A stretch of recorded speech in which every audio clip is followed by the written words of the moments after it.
Hi everyone, कैसे हैं आप सब लोग। तो फिर से आ गए मैं आप सबके लिए एक नया वीडियो लेकर। आज इस वीडियो में सीखेंगे दुपट्टे में लेस लगाने का तरीका।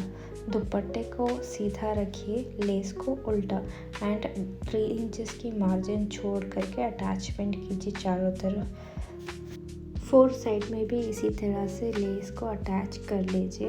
अटैच करने के बाद में इसको फोल्ड करने का तरीका भी मैं बता के दे रही हूँ। दुपट्टा बहुत ही ज़्यादा फिसल रहा था, बहुत एडजस्टमेंट कर करके मैं स्टिच कर रही थी। मैंने शिफॉन का दुपट्टा लिया एंड कॉटन लेस लिया है। ड्रेस का जो कलर है उस कलर का मैंने लेस कॉन्ट्रास्ट किया है। मैं इस ड्रेस का भी वीडियो डालूँगी इंशाल्लाह। तो मैं इस तरह से सारे दुपट्टे के चारों कोनों में लेस लगा रही हूँ। आप देख ही सकते हो। लेस का अटैचमेंट जो एक बारीक सी पट्टी है उसके ऊपर ही लगाना, और उसके बाद में चारों कोने में लेस लगाने के बाद हम लोग करने वाले हैं फोल्डिंग किस तरह से करेंगे मैं वो दिखा कर दे रही हूँ आपको। हम लोग ये 1 इंची अंदर के साइड फोल्ड करेंगे एंड 1 इंची ऊपर के साइड में इस तरह से फोल्ड करके चारों कोनों में स्टिच लगाएंगे अच्छे तरीके से, क्योंकि ये दुपट्टा पूरा रेडी होने के बाद में इसका फिनिशिंग बहुत अच्छी तरह से दिखता है। तो ये अटैच करने के टाइम में भी मेरे को बहुत ज़्यादा दुपट्टा हैंडल करने को मुश्किल हो रहा था। लोग सोचते हैं कि टेलरिंग करना और स्टिचिंग करना बहुत इजी है, ये बच्चों का खेल समझते हैं, लेकिन जो करता है उसी को पता है। तो इस तरह से तो खैर छोड़िए लोगों का सोचने के बारे में, हमें टेंशन लेने की ज़रूरत नहीं है। आप काम पर कॉन्सेंट्रेट करिए। जिस तरह से मैं लेस लगा रही हूँ इसी तरीके से आप चारों कोनों को फोल्डिंग कर लेंगे। फोल्डिंग करने के बाद का प्रोसेस भी मैं आपको बता कर देती हूँ।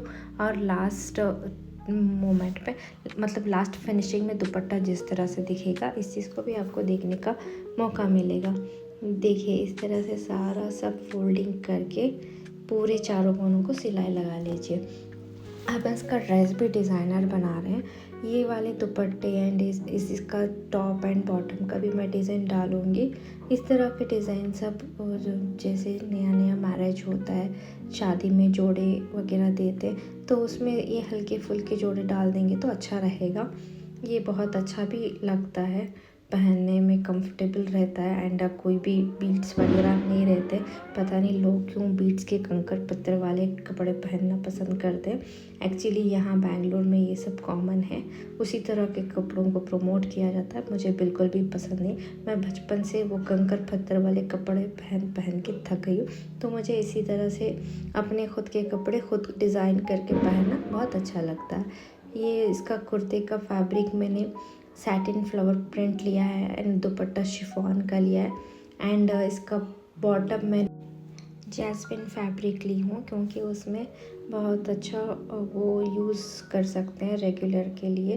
फैब्रिक का कोई भी कंप्लेंट नहीं रहता, तो मैंने उसी फैब्रिक को सेलेक्ट किया है। मैंने जहाँ से लिया है ये नियर बाय बनशंकरी है, वहाँ से मैंने कपड़ा लिया और कपड़े को मैं पूरा बना करके साथ में एक साथ ड्रेस को रख करके फ़ोटो आपको दिखाऊंगी। जब तक आप मेरे दुपट्टे को बनाने का तरीका देखिएगा। तो इस तरह से सारे 4 कोनों को भी मैं फोल्ड करके सिलाई लगा रही हूँ। आप देख ही सकते हो कितना समय लग रहा है इसमें। लोग सोचते हैं कि ये इतना चार्ज क्यों करती है। जितना मैं काम करती हूँ उतना ही मैं चार्ज करती हूँ। जिस फिनिशिंग पे मैं काम कर रही हूँ उसी फिनिशिंग के पैसे लेती हूँ, क्योंकि दूसरी जगह में आप यही दुपट्टे को लेस लगाने के लिए देंगे तो वो एकदम कॉर्नर में ऐसे ही कच्चा काम करके दे देंगे, लेकिन हम लोग इसको पक्का काम करते हैं, क्योंकि करने के बाद में उसको हमारे को ही तसल्ली होनी चाहिए कि काम हम लोगों ने किया है। तो इस तरीके से हमारा काम चलता है। तो जो मेरे रेगुलर कस्टमर्स हैं उनको पता ही है कि हम लोग काम कैसे करते हैं। हम लोग कोशिश करते हैं कि कस्टमर को ज़्यादा से ज़्यादा खुशी मिले हमारे काम से, तो इसी तरह से हम लोग काम करते हैं। तो चारों कोने में हम लोग लेस लगाए थे, उस चारों कोनों को फोल्डिंग कर रहे हैं। और फोल्डिंग करने के समय में लेस कॉटन का तो सारा कपड़ा वहाँ पे थोड़ा सा खींच लेता है, तो वो खींचा हुआ कपड़े को एडजस्टमेंट करके मैं मैनेज करके स्टिच लगा रही थी। इसमें बहुत मुश्किल आ रही थी लेकिन मैंने कर लिया। तो सारा दुपट्टे में सब वहाँ पर एक एक फ़िल्ट दिया हुआ है। मतलब फ़िल्ट बोले तो उस तरह का गंदा वाला फ़िल्ट नहीं, एकदम ज़ीरो वाला जिसमें हम लोग हैंडल नहीं कर पा रहे वो कपड़े को, तब जा कर के हल्की सी थोड़ी सी छोटी सी फ़िल्ट लगाना चाहिए। बहुत बड़े बड़े फ़िल्ट लगा देंगे तो वो दुपट्टे के फिनिशिंग की जगह में दिखेगा। तो मैं लगा रही थी स्टिच लगाने से पहले हम लोग आयरन भी लगा लेते हैं। ये तो नॉर्मल ही शिफॉन फैब्रिक था तो इसको आयरन की ज़रूरत नहीं थी।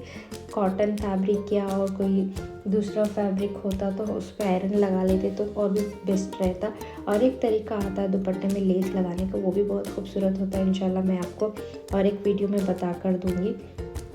तो आप देख सकते हो इस तरह से हम लोग लेस को लगा रहे थे। मेरे अपनी दुकान की सिलाई मशीन पर बैठ के मुझे बहुत दिन हो गया था। हमारे मशीन पर जो टेलर बैठता है शायद वो मशीन को अच्छे से हैंडल नहीं करते। बहुत धागा कट रहा था, बार बार धागा कटने की वजह से बहुत दिक्कत हो रही। मशीन पे सिलाई करने के साथ ही साथ आपको मशीन का ध्यान भी रखना चाहिए। मशीन में ऑयल ठीक है क्या, एंड सुबह में आकर काम शुरू करने से पहले मशीन को अच्छे से क्लीन करना, इन सब छोटी छोटी बातों का ध्यान रखना चाहिए। ये ध्यान नहीं रखेंगे तो इसी तरह से मशीन में धागा कटते रहेगा। सच में मैं बोल रही हूँ, फोल्डिंग के टाइम में इतना दिक्कत हो रही थी मुझे ही। मैं इतना एक्सपीरियंस पर्सन हूँ तब भी, लेकिन आप लोग करोगे तो इसको एक बार आयरन लगा के ही करिएगा, थोड़ा कंफर्टेबल रहेगा आपके लिए। तो इस तरह से सारे कोने हो गए थे और एक कोना बाकी था तो उसमें फोल्डिंग लगा रही थी मैं। फोल्डिंग लगाने के बाद में हम लोग इसको अंदर के साइड में फोल्ड करेंगे, वो भी दिखाती हूँ मैं आपको। देखिए बॉबिन भी ख़त्म हो गई थी बीच में तो बॉबिन भर रही हूँ। बॉबिन भरने के बाद में मैं फिर से स्टार्ट करूँगी फोल्डिंग करना। तो आपको ऐसा बार बार बीच में मशीन अगर बहुत प्रॉब्लम करे तो आप उस वक्त क्या करते हो मुझे कमेंट में बताना। एंड मेरा वीडियो कहाँ कहाँ से देख रहे हो आप, मुझे प्लीज़ एक बार ही कमेंट करिए। मुझे खुशी होगी कि मेरा वीडियो कहाँ तक जा रहा है। मैं ये हेल्पफुल वीडियोस बना रही हूँ अपने लिए और आपके लिए, दोनों के लिए। जिसको सीखना हो तो वो आराम से सीख भी सकता है। जिसको मेरे वीडियो पसंद आता है वो प्लीज़ लाइक भी कर सकता है। एंड मैं एक मैन्युफैक्चरिंग डिपार्टमेंट खोलने का ख्वाहिश है मेरी, तो आप सब लोग ऐसे ही सपोर्ट करोगे तो इंशाल्लाह वो भी कर लेंगे। अल्लाह का करम है, बहुत कुछ है हमारी मेहनत का ही। इंशाल्लाह ऐसे ही मेहनत करते रहेंगे और आगे बढ़ेंगे। आप सबकी दुआ रही तो साथ में इसी तरह से मुझे सपोर्ट करते, इंशाल्लाह वो भी हो जाएगा। तो आज एक बहुत खुशी की बात है, मेरे 200K कंप्लीट हो गए, तो मैं आज बहुत खुश हूँ। इंशाल्लाह मेरे सारे सब्सक्राइबर के लिए बहुत बहुत शुक्रिया मेरी तरफ़ से। एंड इसी तरह से मेरे वीडियोस को देखते रहिए एंड फॉलो करिए, कमेंट करिए। एंड मेरा वीडियो में अगर कुछ आपको पता नहीं चल रहा है, कुछ प्रॉब्लम हो रही है तो आप मुझे बता भी सकते हो। मैं आपको क्लियरिटी में बता कर देने की पूरी कोशिश करूँगी। मैं पूरा ध्यान रखूँगी कि आपको क्या चीज़ की ज़रूरत है। तो हम लोग अभी दुपट्टे में सारे लेस लगा लिए थे। मैं इसमें बना रही थी पॉइंट, लेकिन पॉइंट बनने के लिए इसमें लेस मैंने फोल्डिंग के टाइम में एक ही वे में बनाना था, वो मैंने बनाया नहीं था तो वो होना मुश्किल हो रहा था। तो मैं उसको निकाल करके रेगुलरली जैसे मैं दूसरे दुपट्टे बनाती हूँ उसी तरह से बना दिया था। और ये बार बार बीच में धागा कट के और तो एक दुपट्टा ये फिसल के मेरा दिमाग ख़राब कर दिए थे। ये मुझे लगा कि आधे घंटे में होने वाला काम था, लेकिन मुझे ये करते करते 45 मिनट से भी ज़्यादा हो गया, क्योंकि ये बहुत अनकम्फर्टेबल हो रहा था फैब्रिक संभालना एंड ऊपर से वीडियो बनाना एंड इसके बाद आपको भी समझाना। तो चलिए हो ही गया। मैंने दुपट्टे को अच्छे तरीके से रेडी कर लिया और रेडी होने के बाद माशाल्लाह बहुत ज़्यादा खूबसूरत लग रहा था। इंशाल्लाह मैं इसका वीडियो बना करके डालूँगी, आपको पता चलेगा ये किस तरह से रेडी हुआ। मैं सोच रही हूँ मैं वेयर करके ही उसका वीडियो बनाऊँ। हो गया तो वेयर करके वीडियो बनाऊँगी या तो रख करके ड्रेस एंड दुपट्टे का सारा वीडियो बनाऊँगी। ये हम लोग इंस्टाग्राम में डालने वाले हैं। ये सेलिंग के लिए भी अवेलेबल है। चाहे तो आपको किसी को ये ड्रेस चाहिए होगा तो आप मुझे कमेंट कर सकते हैं, मैं आपको ये रेडी कर दूँगी। इसके चार्जेस भी मैं आपको बाद में बता दूँगी। ये बहुत रीज़नेबल रहेगा और घर में पहनने के लिए बहुत ही कंफर्टेबल रहेगा। नॉर्मली कंकड़ पत्थर वाले कपड़े पहन के थक गए हो, कुछ नया ट्राई करना चाहते हो तो प्लीज़ मुझे फॉलो करो, मैं आपके लिए कुछ नया दूँगी। कुछ नया बना कर देने का मेरा इरादा है आप सबके लिए। इंशाल्लाह मेरी कामयाबी के लिए दुआ करिए। अल्लाह बहुत मेहरबान है मेरे ऊपर, इंशाल्लाह इसी तरह से मेरे ऊपर रहमतें बरसाते रहे, बस यही दुआ है। तो पूरे दुपट्टे में पूरा फोल्डिंग सिलाई लगा लिया था। आप देख सकते हो कहीं पर भी एक सिलवट या कुछ रिंकल्स वंकल्स कुछ भी नहीं, इतना एकदम फिनिशिंग से हुआ था। मेरे वीडियो में आपको दिख रहा है या नहीं दिख रहा है मुझे पता नहीं, मैंने दिखाने की पूरी कोशिश की थी। माशाल्लाह इतना खूबसूरत बना था मेरा दुपट्टा। प्लीज़ एक बारी आप घर में इसको ट्राई करिए। घर बैठकर जो टेलरिंग सीखना चाहता है प्लीज़ वो मुझे फॉलोअप करिए। इंशाल्लाह आपको कुछ ना कुछ नया बता कर दूँगी। अल्लाह हाफ़िज़, बाय बाय सबको।